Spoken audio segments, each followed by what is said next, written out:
Love जिहाद का काला नेटवर्क एक्सपोज। गरीब हिंदू बेटियों को फंसाने वाले गैंग का लखनऊ में सबसे बड़ा खुलासा। देश के कई राज्यों में हिंदू बेटियां गायब। लखनऊ में भी जिहादियों के चंगुल में फंसी हिंदू बेटी। धर्मांतरण से लेकर खरीद फरोख्त तक फैला नेटवर्क। गोपाल राय के खुलासे से लोगों के उड़ गए होश। देश भर में सक्रिय गैंग पर विश्व हिंदू रक्षा परिषद का सनसनीखेज दावा। एक एक गैंग की खोल दी पोल, दिखा दी फोटो। योगी सरकार के अफसरों पर फूटा बम। रिश्वतखोर पुलिसकर्मियों से जिहादियों का बढ़ रहा मनोबल। कॉन्फ्रेंस में फूटा गुस्सा। दोस्तों, उत्तर प्रदेश की राजधानी लखनऊ में एक ऐसी प्रेस कॉन्फ्रेंस हुई जो पूरे देश की राजनीति और सिस्टम दोनों को कटघरे में खड़ा कर दिया। बृहस्पतिवार को विश्व हिंदू रक्षा परिषद के राष्ट्रीय अध्यक्ष गोपाल राय ने ऐसे खुलासे किए जिसे सुन पैरों तले जमीन खिसक गई। जी हाँ, गोपाल राय डंके की चोट पर जिहादियों के एक ऐसे गैंग का खुलासा किया जो देश के कई राज्यों में सिर्फ गरीब हिंदू लड़कियों को टारगेट कर उन्हें अपने झांसे में फंसाता, फिर उन लड़कियों के साथ लव जिहाद, धर्मांतरण, अपहरण और खरीद फरोख्त जैसे नरक में झोंक देता। गोपाल राय इस प्रेस कॉन्फ्रेंस में उन जिहादियों के कारनामों की एक एक कुंडली हाथों में लेकर दुनिया के सामने रख दी। स्थितियां तो यह है जो विश्व हिंदू रक्षा परिषद का सनातन हेल्पलाइन नंबर है। भारत के अन्य राज्यों से जो रिपोर्ट आ रही है कि अगर रेप करके आरोपी अगर फरार हो जाता है या लेकर के लड़की को गायब कर देता है, पीड़ित परिवार जब थाने पर जाता है तो थाने पर गुमशुदगी की रिपोर्ट दर्ज होती है। अभी कई जगह की, मैं तो अभी यहीं की स्थिति बता रहा हूँ, चिन्हट थाने में भी एक घटना हुआ था, जल्दी एफआईआर नहीं हो रहा था। और ये कौन सा थाना है, रचना, दुबग्गा थाने में एक लड़की अपहरण हुई, लखनऊ की बात है, आज तक नहीं मिली, 15 दिन हो गया।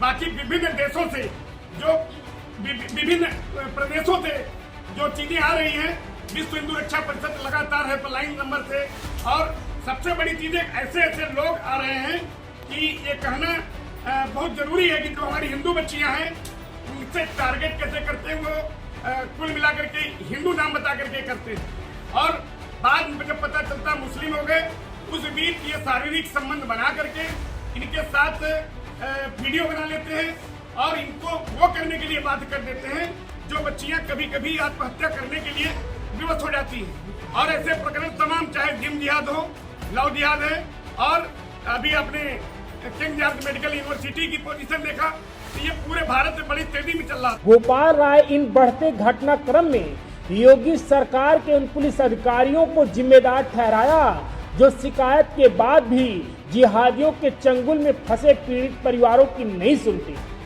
गोपाल राय कहते हैं, मेरे पास देश के कई राज्यों से तमाम ऐसे मामले आते हैं, पुलिस उन जिहादियों के खिलाफ एफआईआर नहीं लिख रही है। यही वजह है कि मामले दिन के दिन बढ़ रहे हैं। गोपाल राय यहाँ तक कह दिया कि कुछ मामलों में पैसे और दबाव के चलते कार्रवाई ठंडी पड़ जाती है, और अगर ये सच है तो फिर बेटियां सुरक्षित कैसे होंगी।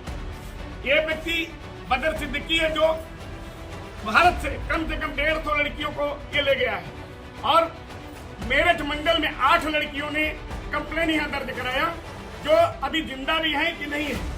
इसमें देखिए, ये लड़की है मेरठ की, इसको ले गया नोएडा से, आशा नेगी नाम है इसका, और इसका आज तक पता नहीं चला। इसके बच्चे, परिवार, जितने भी मतलब पारिवारिक लोग हैं, लोग परेशान हैं। और इसमें ये देखिए, ये लड़की मेरठ की है, प्रिया त्यागी, इसको गायब हुए बहुत दिन हो गया, यहाँ तक कि 2 लाख रुपया इसके परिवार के लोगों ने यही बदर सिद्दीकी है। इतना बड़ा नेटवर्क ये है, इसके लिए हमारी योगी सरकार बढ़िया काम कर रही है, मोदी सरकार बढ़िया काम कर रही है, लेकिन घटनाएं जो हो रही हैं ये थाने स्तर पर चौकी इंचार्ज और थाना प्रभारी मिलके अगर मोटी रकम मिलती है यहाँ, तो निश्चित रूप से उस मामले को दबा देते हैं, मुकदमा तक जल्दी पंजीकृत नहीं होता है। मैं बधाई देना चाहता हूँ डीसीपी पूर्वी को, अभी ऐसे ही घटना था चिन्हट में, उन्होंने तत्काल फटकार लगाई, मुकदमा कायम हुआ। और सबसे बड़ी चीज ये कि हमारी जो हिंदू बेटियां हैं वो समझ नहीं पाती। और ये कई जगह से नहीं है, ये देखिए, ये मध्य प्रदेश रीवा का है। ये व्यक्ति लेकर गया, आज तक नहीं, इसके परिवार वाले लगातार जो है टेलीफोन करते हैं, साहब कुछ मदद करिए। हम लोगों ने पश्चिम बंगाल तक पता लगाया, पता लगा वहां से भी लड़की बिक चुकी है। तो ये लड़कियों को, जो गरीब लड़कियां हैं, वही निशाने पे है। गौरतलब है, ये मुद्दा सिर्फ हिंदू मुस्लिम का नहीं, ये मुद्दा देश की उन बेटियों की सुरक्षा का है, कानून के डर का है और उस भरोसे का है जो जनता और सरकार पर करती है। क्योंकि जब बेटियां डर में जीने लगे तब समझ लीजिए कि वहां सिर्फ राजनीति की नहीं, पूरे सिस्टम की है। और आज देश उसी जवाब का इंतजार कर रहा है। ब्यूरो रिपोर्ट, टीके त्रिपाठी, साम TV digital, Uttar Pradesh. Subscribe करें साम टीवी, क्योंकि हम आ गए हैं अब आपके बीच, दिखाएंगे सत्ता के वादों और अपराधियों के एक एक कारनामे की हकीकत। और हाँ, अगर आपके पास भी हो कोई ऐसी खबर तो कमेंट करके हमें बताएं, क्योंकि बिना डर और दबाव के हम दिखाते हैं हर एक खबर डंके की चोट पर।